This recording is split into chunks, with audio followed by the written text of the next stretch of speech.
Good morning, and welcome to the Jennings Road Church of Christ. As always, we're glad you've chosen to worship with us. Hi to everybody that is sitting inside the building that we call a church, and good morning to everybody that is sitting inside of someone's house, or in Greg's case, in the basement. We do not have to sit in a building that we call a church to have church. And that's probably been my number one complaint that I've heard in separate situations as to just exactly what are we doing this morning, meeting in individual houses. Well, it was an original idea that I had for Fifth Sunday as I was going to preach through the entire book of Acts. Well, God, in a sense of humor, said, no, I want you to do the book of First Timothy. And so it's been an interesting challenge trying to adapt everything. But I went ahead and kept this idea because the very first church met in individual homes. When they were scattered and facing persecution, a lot of times they would meet in secrets, just inviting company over and having church. And so that's what we're going to do this morning, just in a different way. But what I want to do to us this morning is read a couple of verses, finishing the book of Acts chapter 17, and all the way down at the bottom there's a couple of verses that we want to go over together, and then you guys are going to discuss as a group. Now listen, we will come back together starting next week for the whole family reunion thing, where we're not sitting in someone's house, where we're sitting in the building that we call church. So I promise things will get back to normal, and as we know, the Jennings Road Church of Christ is all about normal. Not at all. So let's go ahead and take a look at Acts chapter 17, verse 32.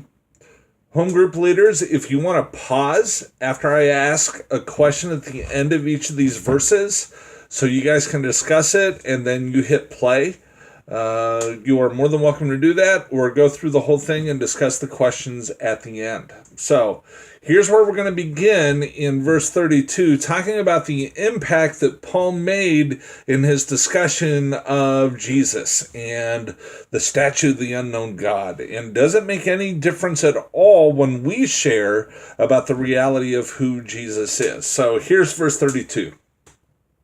I want you to notice the reaction that people had when Paul shared about Jesus. Verse 32.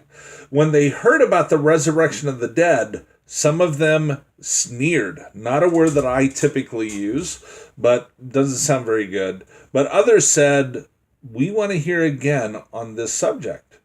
There were two reactions to Paul sharing about Jesus being real, the resurrection of the dead, in other words, new life. He was sharing the gospel story with this think tank, if you remember. So there were two reactions. One, a lot of them sneered. That's dumb. But some of them wanted to hear more, please. So here's question number one. Which one have you experienced more of as you share with people about Jesus? They sneer. They might even make fun of you. They're like, you're dumb. Or they want to hear more. So group leaders, if you want to pause the video now and discuss this as a group, you're welcome to. All right, here we go. Second thing I want you to see in verse 33, Paul knew when to run. Verse 33, big verse. At that, Paul left the council. Now, the question I have here is, when you've been sharing about Jesus or trying to invite someone to church, you ever wear out your welcome? I have a lot. We know what it's like to be at home and have a salesperson call, or a recording call, or somebody knock on our door, and we're like, oh no, and they just won't stop. They won't leave us alone. Paul knew when to leave the council. He knew, okay, that's enough. Time to go. So here's question number 2, according to verse 33. What's the danger of trying too hard? What's the danger of oversharing, of sharing too much? At what point do we need to stop sharing the gospel and just kind of leave? That's your next question, group leaders. If you decide you want to pause the video now, go ahead and discuss that question. All right, here we go. The last thing that I want us to discuss is verse 34. The results that Paul had. Among some of the people became followers of Paul and believed. Among them was Dionysius, a member of this think tank, and also a woman, named Demarius, and a number of others. Whoa! A specific brain of the nerd think tank decided to become a follower of Jesus. That's very significant. All right. Also a woman and also a number of others. So here's our final question for the morning as we wrap things up. Which group did you find yourself in before you became a follower of Jesus? Were you kind of part of the brains group where you debated a lot, or somebody would share the gospel with you and you told them, all right, here's why that's dumb, and you came up with your own way of thinking? Maybe it had to do with science, or you didn't believe that there was just one God. Was that you? You were always stirring the pot. You were always debating, and you thought you had it all figured out.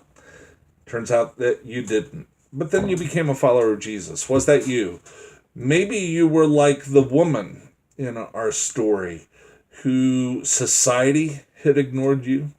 Maybe your family didn't place any kind of worth on you, or the only value you had is what you could do for them.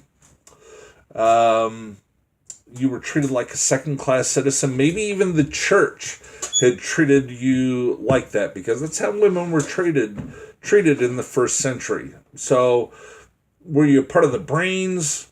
Were you kind of ignored? Or this last group, the many others that followed, nameless? You're just kind of lost in the crowd.